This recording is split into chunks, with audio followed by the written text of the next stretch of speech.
By now, you've probably heard my magic wand story. It's a brand that's been part of my personal journey for more than 20 years. But no matter how many times I sing Magic Wand's praises, I'll never be able to fully capture the story of this incredible brand. Well, now journalist and author Kate Sloan just completed a limited audio series documenting the history and impact that Magic Wand has created over the last 56 years. It's called Making Magic. And the series chronicles Magic Wand's incredible brand story through interviews with nearly 40 experts, performers, business owners, educators, and fans. So I got a sneak preview of this series, and what I loved is that Kate weaves together snippets from all their interviews into this amazing story arc. She covers Magic Wand's journey from appliance store massager to its legendary influence on culture and sexual independence, and it's all just fascinating. The first episodes of Making Magic are available now at makingmagicseries.com or on all popular podcast platforms. Just search for Making Magic or visit makingmagicseries.com today.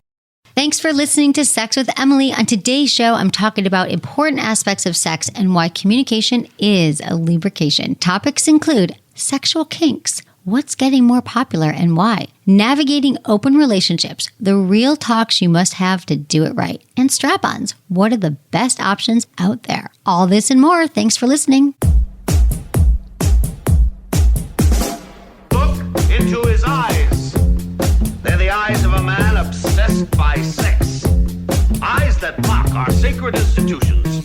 Bedroom eyes, they call them in a bygone day. Hey, Emily, you got a boyfriend? Because my man E here, he just got his heart broken. He thinks you're kind of cute. A girl's gotta have her standards. Oh my. Do women know about shrinkage? Isn't it common knowledge? What do you mean, like laundry? It shrinks? Can we not talk about sex so much? Are you kidding me? Oh my God, it feels so good. Being bad feels pretty good. But you know, Emily's not the kind of girl you just play with.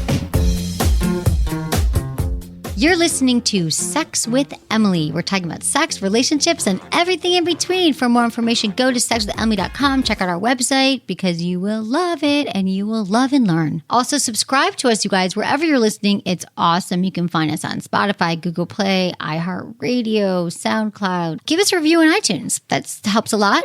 5 stars feels really good to us. And as always, follow us on social media. It's at Sex with Emily on Twitter, Instagram, and Facebook. Okay, I'm here with the latest member of our team, Sarah. Hi, Sarah. Hi, Emily. Hi. Sarah was on the show over a month ago. We did a sex toy review show, and she's awesome. So Sarah is she's not just a listener, but now she's an employee of Sex with Emily. She's part of our team. First of all, Sarah was a fan and listened to the show and emailed us and said, "Are you guys looking for interns?" And we got back to her and we did some interviews, and she's been in the last few months and she's amazing. So we just hired her full on. So welcome to the team. Thank you. It's been so busy. She started this summer. I've been gone. I want to get to know, first of all, how old are you? I'm 25. 25 years old, and you're from California? Yes. Okay. So tell me what drew you to Sex with Emily, the podcast, how you found it. Okay. So I originally heard you on Loveline with Dr. Drew. I was like, okay, I like this lady, and finally there's a female on this show. Right. And then my friend Amanda actually reintroduced me to your podcast. I was post-breakup Sarah. I was feeling a little down, and I feel like I got a little addicted to the podcast because it really did help me heal during that time. For a lot of the listeners, they connect with you emotionally and the content, of course. And how did it help you heal? Was it listening? Was it some tips in particular? I think it was definitely listening, the entertainment aspect of it, and then taking the stigma out of sex and knowing that everybody goes through a certain pain, like the listeners' emails, and then knowing that therapy is good for everybody. Oh, is that why you started therapy then? I started therapy before for bereavement stuff. And then but it was interesting how certain things with bereavement stuff recirculated back into relationships and definitely breakups. And for whatever reason, breakups are hard bereavement, for me. like a death? You had a death in your family? Mm-hmm. Oh, okay. Yep. Okay. So that's intense. No, it happens. Yeah. It does, but it's one of the, do you mind if I ask? It's cool. No, who died? It was my older brother. I was 15. He was 21. Oh, I'm so sorry. No, it's okay. No, but that's and have you, you get that stuff persists, dealing with that, the grief. And nobody really talks about too much how grief can impact your intimacy and emotional intimacy and opening up and things like that, which are important. So what'd you learn about that, about grief impacting your ability to attach? Let's see. I think the main time I really started to connect the two was I was in my sophomore year, maybe even my junior year of college, and I was having a really tough time, and my aunt came up to me and she was like, hey, like sometimes we need help and it's okay to ask for help for things, so just go to somebody, talk to somebody.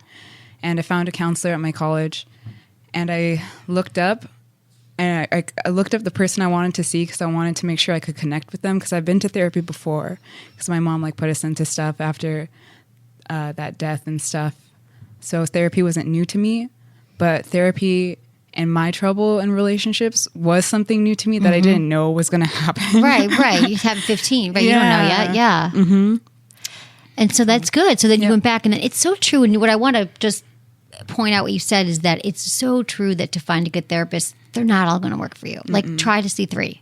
Like I know it sounds like, oh my God, I'm just glad I'm going to get to 1, but they're not one size fits all. Like I've had friends years ago when I was about 25, I knew I needed a therapist, and there was this girl that I loved. She was a new friend. We were really close, and like she was studying psychology, and she was this remarkable woman. And she said to me, I've got the best therapist for you. And so I went, and I didn't jive. I didn't understand her. And at first I was like, what's wrong with me that this woman, but it was like, it's just like anything in life. It's person. You don't like all your friends, you know, where we're all different. So to me, that was such an interesting, like, she could be great for my friend, but so it's like dating. So you found your person, and then you, that's good. So you've been in therapy working that through now. Yeah. And now you're in a relationship. And do you feel like, so how long have you been in your relationship? It started the same time I started working here. Oh. Coincidentally. Okay. I don't know. So end of February, beginning of March. Oh, okay. God, yeah. You've been here a while now. Yeah. So how has working here, would you say, has it impacted your relationship and your sex life in any way? Definitely. I think being a listener and working here has, just knowing, getting rid of the stigma and learning how to communicate when in super intense, hard to have conversations, because I was really bad at that in the beginning. And I think we all are. We all call it bad, but I'd like to say that we don't have experience. Yeah. Like when you're a young adult going through your first few, you don't know how to communicate. So what about your sex life? Anything with your sex life? Has it evolved? I think so, because in being able to communicate your needs, or like going back to, I guess, John Weiland shows, being able to communicate that you don't feel safe in a certain situation, or that you don't feel comfortable, or if you need to articulate things that you need to have in order to feel safe to open up and trust and that kind of thing. Definitely, so having those tough conversations has made me feel more safe and more open and more willing to try different things, I guess, sexually. Yeah. Yeah. Oh, good. Like what? I guess not for myself, but butt stuff. Can we ask about this? Yeah. Okay, so we've sent you home with many a care package of prostate toys to try out with your boyfriend. We love that we have a man here, a man that's friends of the family here, friends of the sexuality family, who's willing to try them. Yeah. So I think we sent you the Black Pearl and now the Aneros. Yeah. How's that going from the female-male perspective? It's going well. Both. I tried the Black Pearl with him, and that was a good one. For that one, he was able to have a prostate orgasm with me. So, and I think it was something to do with the shape of it, and then also the different patterns that it provides. Yeah. He was saying that it felt good. Did you put it in for him, or did you use lube? Okay. Lube also, and putting it in. And was it intense? Like, were you like there? Like, do you mind? I actually want to know.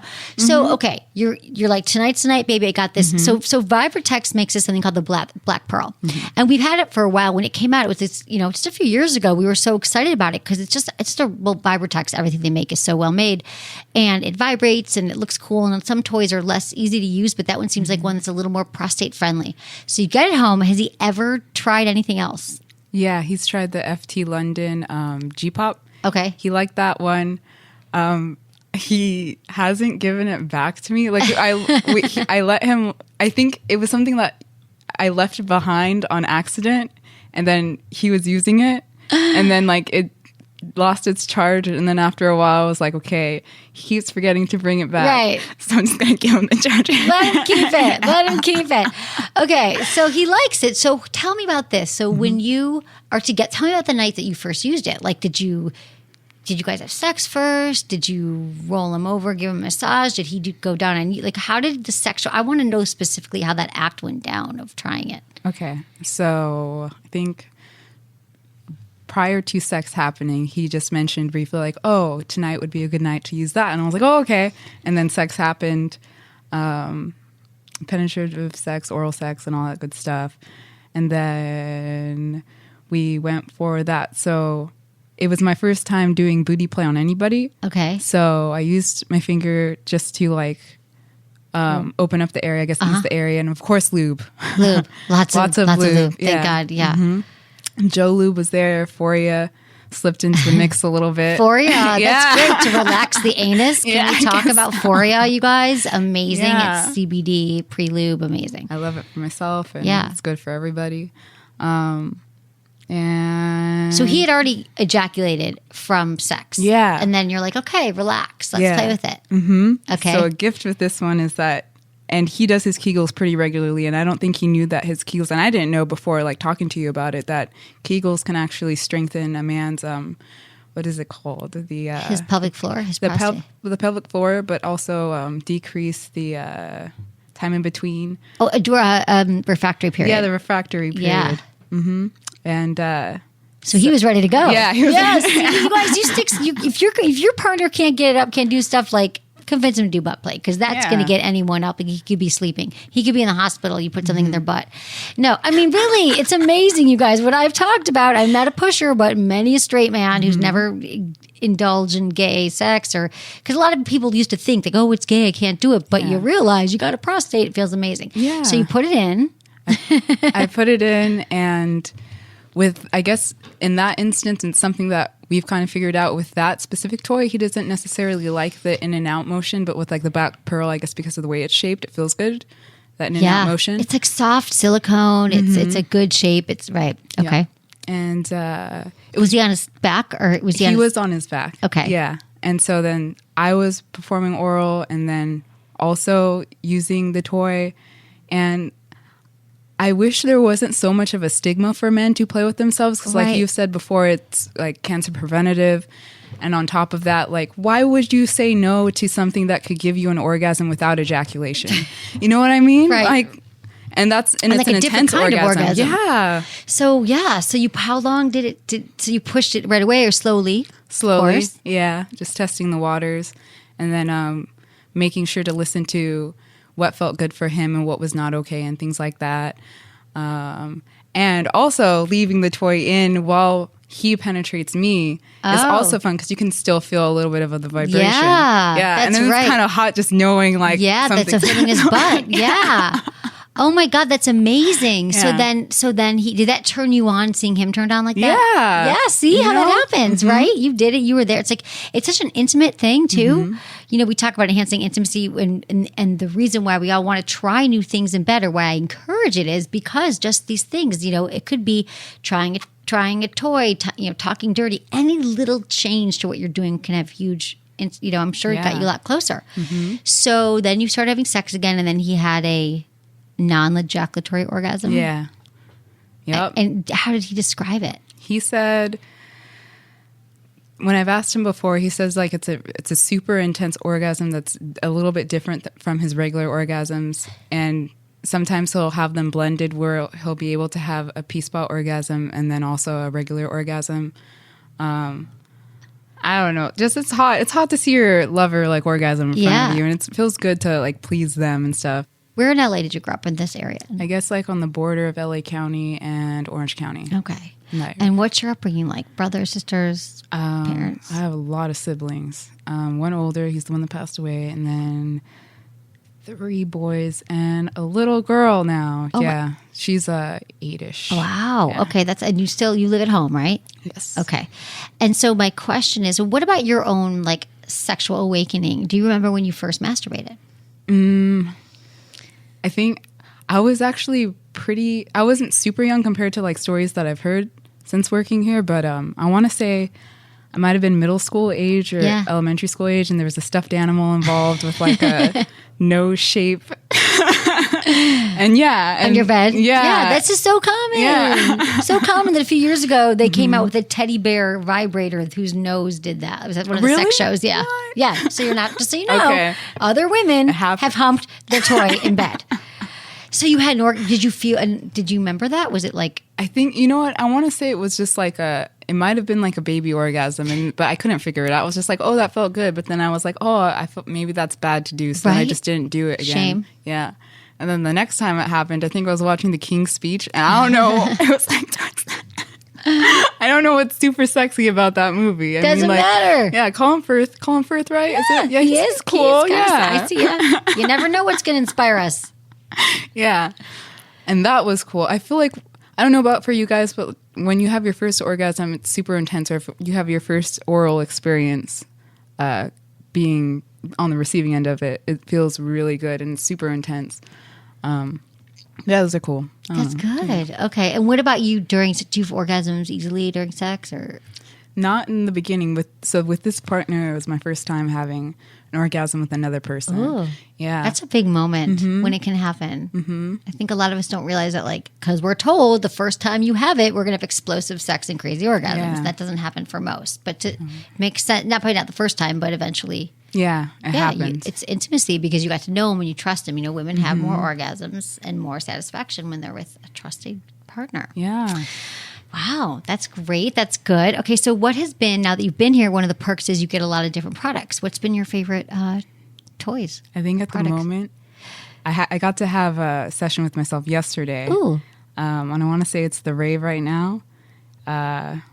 Yeah, the womanizer is also pretty cool. Yesterday I was using the Rave and the womanizer together. Oh, I've done that. Yeah, Jamie inspired me with some of her stories. Yeah, Jamie, man. God, try to get that thing out of her hands, the womanizer. You know, I can't do it. No, but honey, you're right. So the Rave is this amazing We Vibe toy that's like, I call it the G-Spot GPS. Like it just finds it. It's like they literally they found a company that made these really cool dildos, and then they were like, oh, I love that that shape. It's a heart. It was a heart. They're like, we're going to create. They knew, and they do so much research for every toy, and that one really does target it, doesn't it? Did you use the app by chance with it?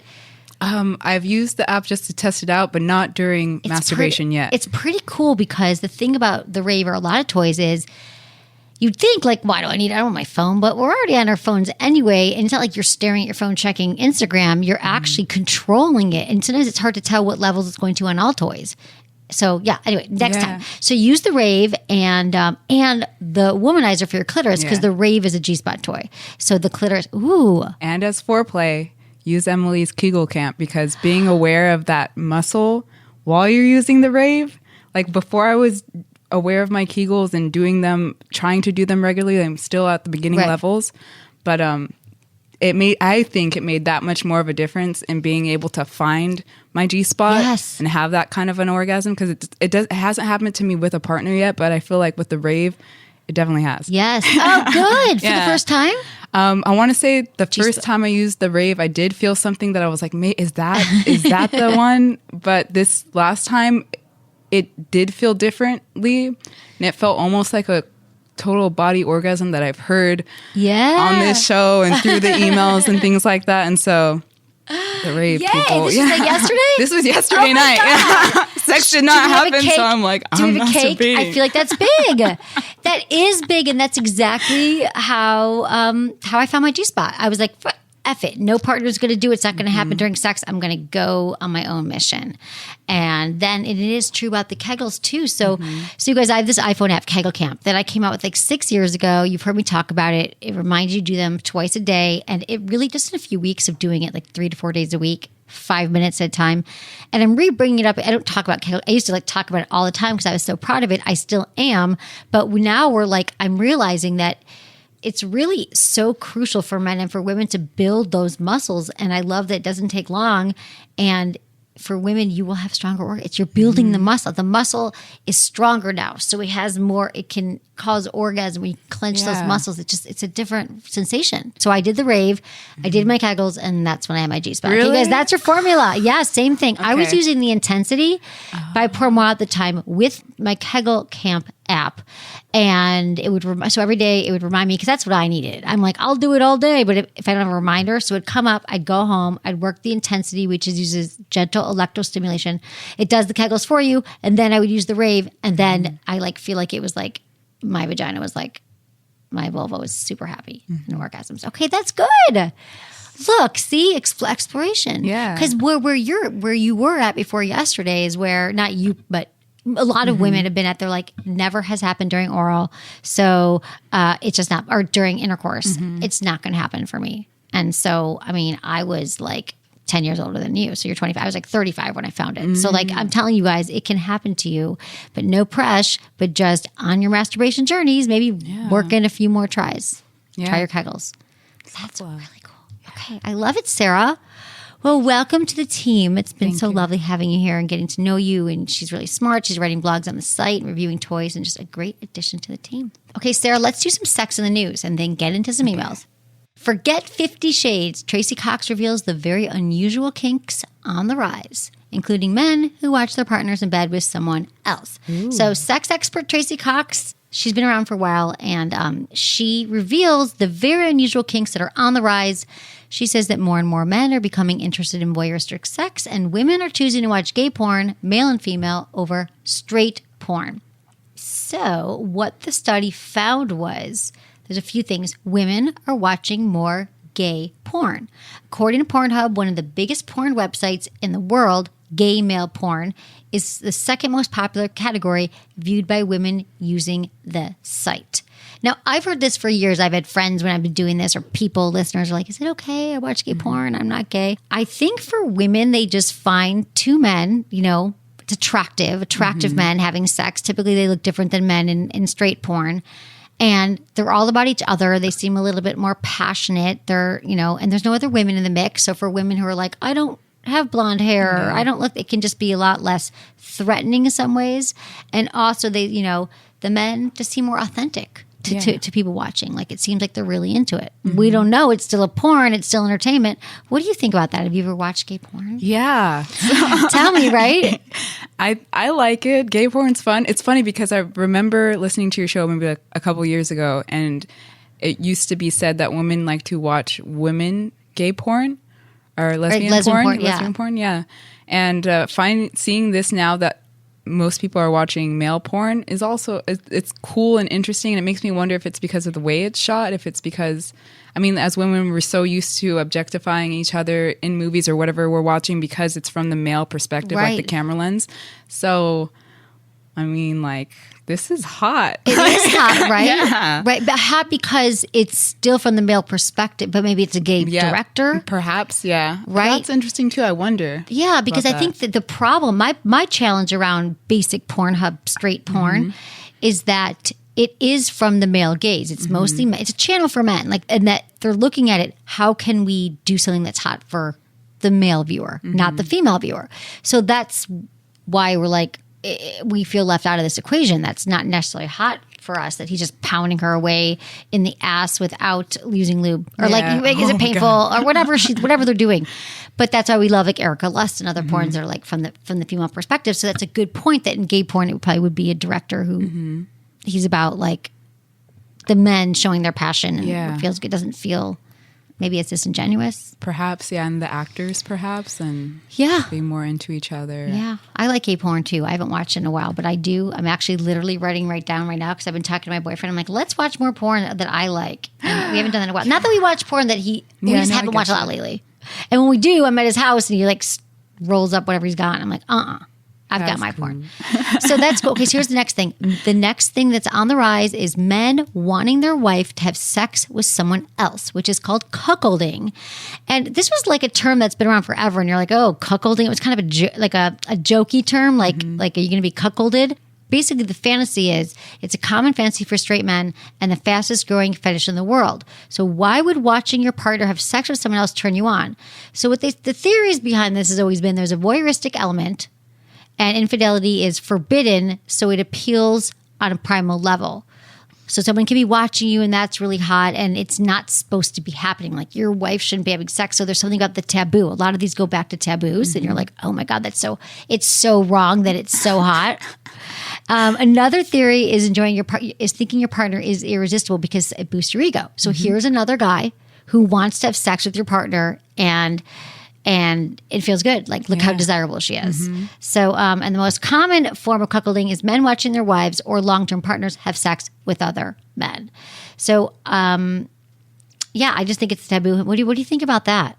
I think it's not for everybody. Right. But props to the people that can do it, and like it's hot for them and it turns them on. And it's just another tool for, It's another tool for intimacy. Yeah. Again, this is like a threesome. Like, you got to talk about it. You got to I think this is a great one for role playing, like watching a porn together where it's happening and having him try to put himself in that position of the man watching the woman. Like, I think this is something that you don't jump into lightly, but I would agree with Tracy that the author of this, that I've been seeing it on the rise too. Yeah. So, and in media and shows and stuff, it's being talked about. Right. Like, you're the worst. Yeah. Yes, exactly.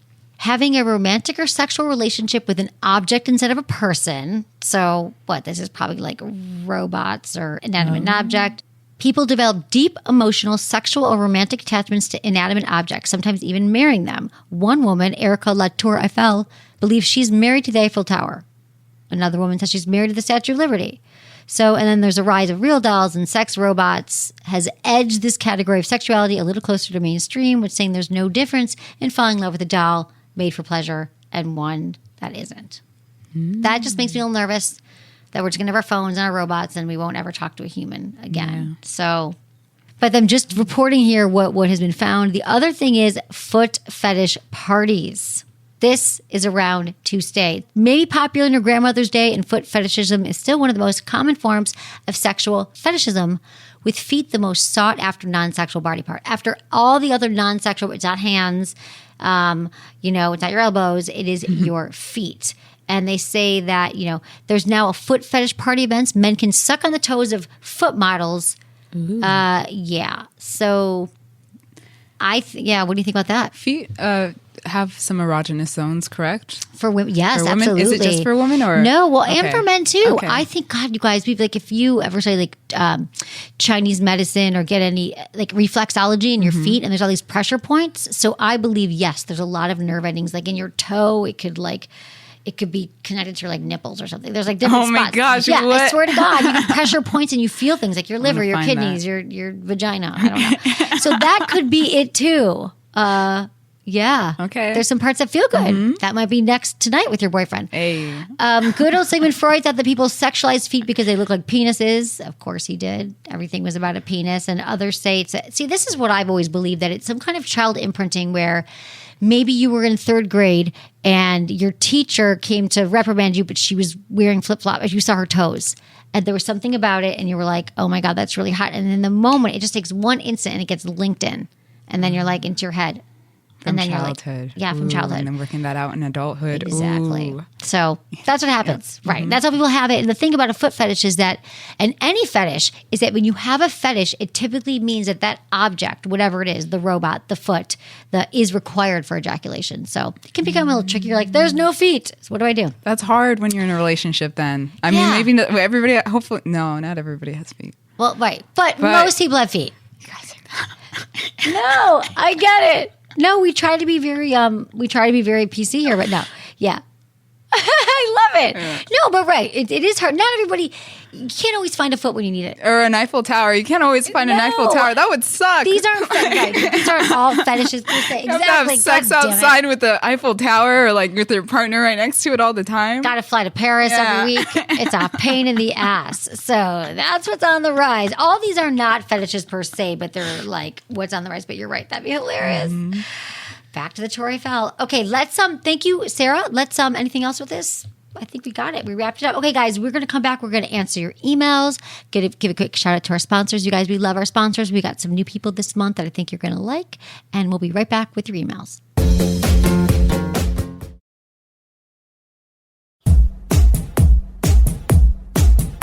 I love answering your questions. And if you want a question answered on the show, you can text Ask Emily, all one word, to 797979. Fill out a form, check yes if you want to be on a call show, which we are doing a lot of those, or you can go to my website, sexwithemily.com, click the Ask Emily tab, include your name, your age, where you live, and how you listen to the show. Do you want to read the first email? Sure. Okay. This is from Rose This is an Instagram question. Rose is 30. Hi, Emily. I listen to your podcast and OMG, I'm addicted. I need your help. So I've always had a high libido. I enjoy sex. I love giving and receiving pleasure. But as I get older, I'm 30. I need more affection and more sex, and my hubby, who is around the same age as me, isn't always in the mood. I would say in a good week we have sex 3 times, but I would like it more frequently. I've spoken to him about it, but his excuse is he works 6 days a week, he wakes up at 4 a.m., and he's always tired. I take care of our 3 kids, our home, and I work full time. At bedtime, I try to initiate sex, and he rejects me. This has affected my self-esteem so much. Our sex is amazing when it happens, but I want it more and more often. I just think it's crazy how I assume men want sex all the time, but my man turns it down. Please help. This is really causing a lot of arguments and threatening our marriage from my side. Okay, thank you. Okay, Rose. Okay, a few things here. First of all, I'm reading this. I read this a few times, as I do, you guys. I'm not just rushing through here. I'm like, what are you really saying? What's really the setup here? Okay, so first of all, having sex 3 times a week, I don't see a huge problem here. You know, that's pretty kind of average. A lot of people are like, wow, 3 times a week. But I get it. You would like it to be more frequent so you're not satisfied. And I also want to point out here that I used to believe the same exact things. I was shocked that I always heard from when I first started this that women were like, oh no, I want sex way more than my partner. I was like, what happened to that belief that I thought was true? I thought it was science that men always wanted sex and women didn't. Did you believe that? Yeah. Right? Yeah, because that's the conception that like men always want to have sex and the woman is just like, oh no, I'm tired. But it can be the opposite way too. And sometimes some men don't have that high of a sex drive, and that's perfectly okay and that's natural for them. Exactly. That's exactly. And so he's really tired. He's working full time. You have 3 kids. So first of all, I'm amazed that you can have sex 3 times a week with this enthusiasm that you have, because that would be exhausting. So you're like superwoman here, and that's impressive. So your husband, on the other hand, he doesn't have that same stamina. He's working a lot, 6 days a week, and he is exhausted. So the other thing is that you're feeling rejected. So there's a lot of things going on. There's the compromise you guys need to have about how much sex you could have. There's this whole push and pull that you reach out and he rejects you. And this is also a really common conundrum that many couples get into, where one person's initiating and then initiating rejection. And then our self-esteem gets down. We feel unattractive. Our partner doesn't love us anymore. So you're getting into this loop. But this all seems like it's pretty early stages. Because here's the good news. Your sex is amazing. You know, you want it more often. And I think that's great. So you still love them. You just got to really work out the sex frequency. So I think this is one of those good old-fashioned communication outside the bedroom about how much sex is important to you, how good it makes you feel, how connected, and that when he isn't in the mood, you could let him be, no, honestly, I understand you're tired, babe. I know you're working so hard, but I'm just have to tell you the facts or how I feel. When you reject me, I feel bad. I don't assume this is how you feel, but have a conversation around, well, how would you like for him to say no to you? So that's one thing. You let him know how it makes you feel. I'm sure that it's not his intention at all is to make you feel worse. And then perhaps on those nights that you need to negotiate it on, like to add an extra night or an extra, maybe is to set the alarm earlier one morning or later at night, have a plan that either you get up earlier one day or there's that date night on the weekend when you get your extra time. But also I like mutual masturbation because it's a little easier. You both are going to get off, maybe not as much effort expended, but you're both laying next to each other. What do you think about this? Mismatched libidos, which is, okay, so Sarah reads your emails. We get hundreds and hundreds in a week. Commonly, people are writing in for this. Yeah. And they're always a little different. That's why it's so good to hear all the specific details. But I think first off, bravo to her for initiating in the first place. That's awesome. And when you're constantly rejected, that does hurt. And the fact that you're still trying to initiate and doing your thing, that takes courage and that takes vulnerability. And I think that's awesome that you're doing that. Again, having that conversation, in the car or when you're not facing each other, for me, that works. That works, right? That's one of my tips, right? Yeah. Driving in the car, when you're just going somewhere casual, you could be going to Walgreens, but you're not looking at each other. But there's the intimacy still there. Right. And it's easier to have that vulnerable conversation. Although you're married and you have kids, so you're probably you've done those hard conversations. Right. So it's you never know, though. It can be still hard for people. try to just stick to your feelings and not what you think it all means. And then just have a really honest conversation the wording. with them. The words are and even like important a compliment sandwich that you talk compliment about. sandwich. Yeah. Like, babe, I love that we're having sex. It feels so great. And when we don't sometimes, though, it starts to make me feel kind of rejected and my self-esteem's taking a nosedive. So I think that we could work together to have some, amazing sex and figure out a program. Yeah, or a compromise. Or something. Cuddling instead of sex, if that works for you. Massage night, all that. Okay, good. Thank you. All right. Okay, Sarah, read the next one, please. All right. This is from Brian, 42, Ohio. Hello, Emily. My wife and I have been married for 19 years and have had a strictly monogamous relationship. Recently, she has started creating other relationships, non-sexual, and spends a lot of time with them. I'm not against her having them, and we have had very intimate conversations about my feelings and her dating, for a lack of a better term, and she has been very open to my issues and willing to make changes to allow me to feel more comfortable and less jealous. However, she has mentioned lately that she might be ready to open up sexually with her relationships. I want her to be happy, but not at the expense of our relationship. I've considered opening up and creating other relationships myself. I was raised in a very strict religious home where relationships, communication, sex, even how to talk to him was not talked about. As such, this has created a severe amount of insecurity when it comes to women. My wife is the only woman I have hugged, kissed, had sex with, etc. I have held the belief that talking to other women outside of marriage was considered cheating. How should I start with creating relationships, or should I? The idea of hanging out with other women, let alone having sex with them, scares me. Any advice would be greatly appreciated. Thanks so much. Okay, thank you. All right, Brian, here's the deal.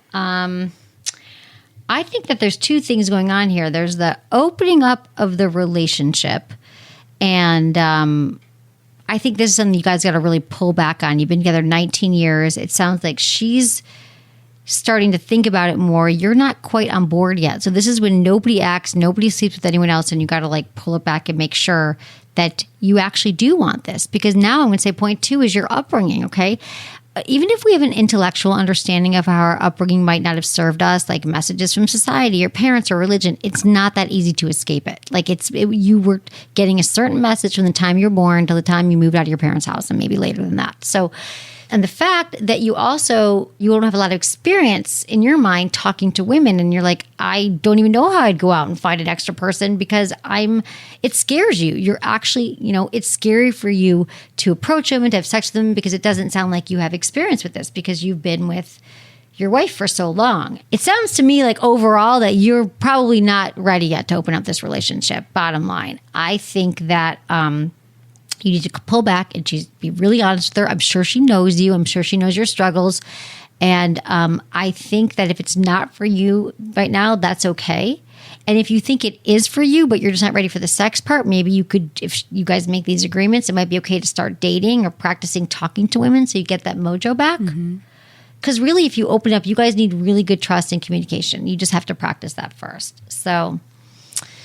Yeah, right? That's a tricky one because I feel like he wants to do it, but his moral code and how his wiring is just like not ready yet. The way he wrote it, it sounds like he's not quite yet ready for it. Exactly. So I would just say slow down. I'm sure that she's going to understand that and that you guys could together figure out if it's the right thing. Sounds like maybe you peel back for now.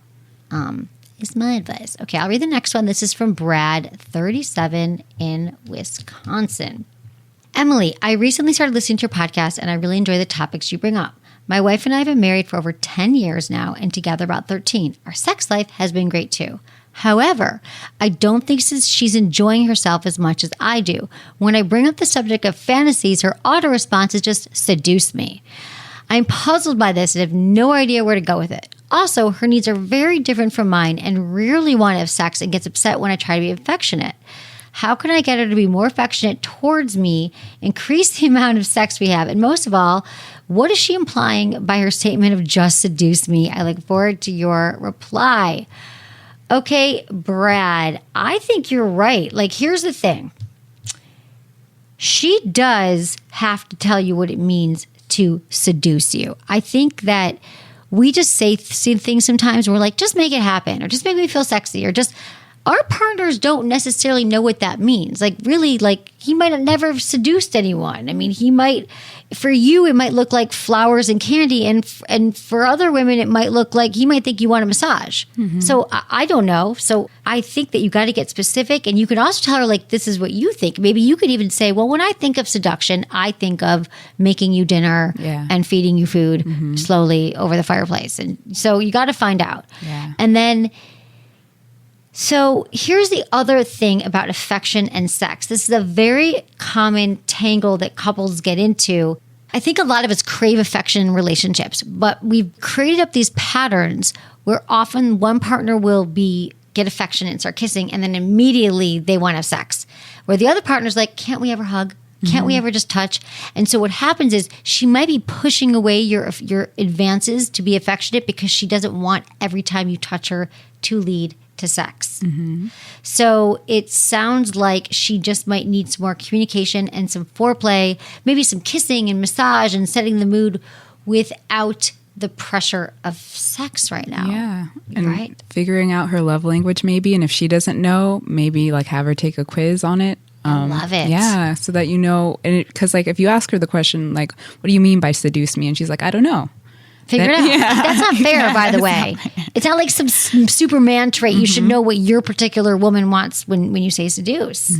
Okay, so I would say the frequency of sex, kind of put that last and then really just work on communication. Get clearer, because it sounds like she might not have a lot of experience with this either. Most of us don't. The fact that Sarah's 25 and was able to have these conversations with her boyfriend is rare. She works here. We talk about this all the time. So take the frequency of sex off the table. Work on communication, understanding what she really wants, what you really want, and then you can work on the affection and all those things after, which is also important. All these things are important, but you got to untangle it together, Brad. Thanks for your email. This is from Mandy, 42 in Iowa. Dear Emily, my question is about Kegel exercises. I've tried doing them in the past and not sure if I'm doing them correctly. So I bought some Kegel balls. Okay, so my question is, just by putting them in and not letting them fall out, is that the correct way to use them? I'm unsure if I'm using them the right way or if I'm doing the exercises correctly. This is a good question, Mandy, because, well, first of all the balls are not created equal. And no, there's a lot of people who think they're doing them wrong. They might doing them wrong. So first, here's the thing about the balls and the Kegel exercises. They're essentially weights. I think of them as like a hack. They're easy to wear. You can wear them. I like to wear them when I'm working out or when I'm just walking around because your body is naturally holding them in. However, that's not the only way to do them. The best way to do them is to also, on top of wearing them, do your Kegel exercises. So you're like actually working a weight by tensing and relaxing your pelvic floor muscles. Make sure you're using the pee-stopping muscles. Those are the muscles that when you stop and start the flow of urine, like those are the muscles that you're working on. Make sure you're not tightening your butt. Sometimes we just focus on our butt too much. The apex and the intensity, which I talked about earlier, those do your Kegels for you. You literally lay back. It uses gentle electrostimulation, so you have to worry about whether you're doing it right. But also, here's some specific tips, because I know that it's been hard. Even at the beginning for me, I was like, do I got my Kegel? Do I not? So make sure that you are identifying them. That's the stop and start flow of urine, and that you're using the right muscles. And then you can do them in any position. Some people like lying down. Some people like it on their knees. You might like your feet back over your head. I mean, you can figure out what feels good to you. And then you want to work on the technique. So make sure that you are like holding in your pelvic floor muscles and then relaxing. And you can try it 4 to 5 times in a row, and then eventually lead up to 10 seconds, which is what we do on the iPhone app Kegel Camp. Make sure that you're not flexing your abdomen, your thigh, or your buttocks, that you're really working on that pelvic floor and that you are breathing. Breath, breath, breath. You've got to breathe, because I think we tend to it's a little it takes a little bit. It might take you a few days to get it down, but once you get it, you're like, oh, this is it. I got it. And then you want to repeat them a few times a day. Have you tried doing your Kegels? Yes. So what I've noticed too is that I hold my breath when I'm tensing, and I'm like, oh my God, I'm not breathing. How do I breathe? Right. Like, I do that too. I get that. I know. I'm like, what's happened to the breath? Yeah. It's really important to breathe. And yeah, you feel the strength after that. Okay. So just keep practicing. I promise, Mandy, it's the kind of thing that clicks, and then you're going to know when you're in the groove. Okay, you want to read the last one? Sure. This is from Ruth, 24, Washington. Hey, Emily. I'm a lesbian in a long-term relationship of 4 years. Our sex life has always been great, and lately we have been talking about bringing more toys into the mix, specifically strap-ons. Collectively, I've probably spent 3 hours looking online for something that matches 2 simple criteria: that it doesn't look like a penis and it vibrates. That's it. I have nothing against the penis. I'm sure they are very beautiful. However, I low-key feel like the point of using a strap-on is 98% of cases, including mine, is because you don't want a real penis there. If you think about it, aren't most recipients lesbians and straight men? Yet all strap-ons and most dildos are big, veiny dicks. My actual question is, as you might suppose after that rant, do you know where such an anomaly might be found? Or if not a strap-on, anything in this line in general that won't break the wallet of a 24-year-old mom? Also, I love what you do with your show, and I am wondering if there is anything else out there like you in the podcast/video world, specifically for the gays. I would love to expand my horizons. Thanks for what you do. I have shared my show with my brothers, and according to themselves, it has made sexual gentlemen out of them. Oh, Thanks. I love that. Thank you so much for sharing, you guys. Thank you, Ruth. You know, that's a really good point, though. I love hearing that people are like, God, my brother has to hear this, or my mom's single. I have a lot of people who are like, my mom, I gave it to her. She's been single, you know, so just thank you guys for passing it along, because I think it helps everybody. We all need a little bit of help with sex and relationships. Okay, so Ruth, this is great. I loved your email. I laughed. I get it. Like, right, not everybody wants a penis. They just don't. So this is what we found for you. Sport Sheets has some strap-ons that are purple and not veiny. They don't vibrate, but there is a pocket for a bullet vibe to add the vibrations. So you can get that at sportsheets.com. Go to the strap-on page. You'll see what I mean. Good vibrations, you guys. I love Good Vibes, and they have some options that are less penis-like, but they also don't vibrate. So I would go to goodvibes.com and check on theirs as well. We love Good Vibes. They're a great place to shop and find things. So sometimes vibrating toys can be too heavy for strap-on harnesses. You and your girlfriend can also hold a bullet vibe to your clitoris by using a non-vibrating strap-on.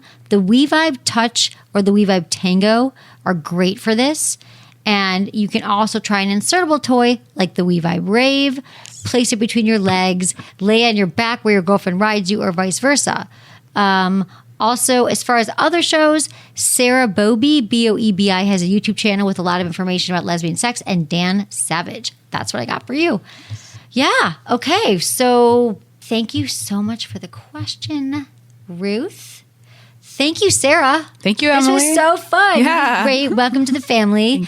Any last words? On behalf of, since I was a listener before I started listening here, on behalf of all listeners that don't get to say thank you to your face, thank you so much. You've helped a lot of us overcome our own weird problems with our vulnerability and like opening up and sexual things and everything of the nature that you do. Thank you so much. Oh, you're so welcome. Well, thank you for being here. It's such a pleasure having you. I love seeing your face every day. Thank you. And your energy and work. I appreciate it. Okay. And thank you to my amazing team, Ken, Sarah, producer, Jamie, and Michael. Was it good for you? Email me, feedback@sexwithemily.com.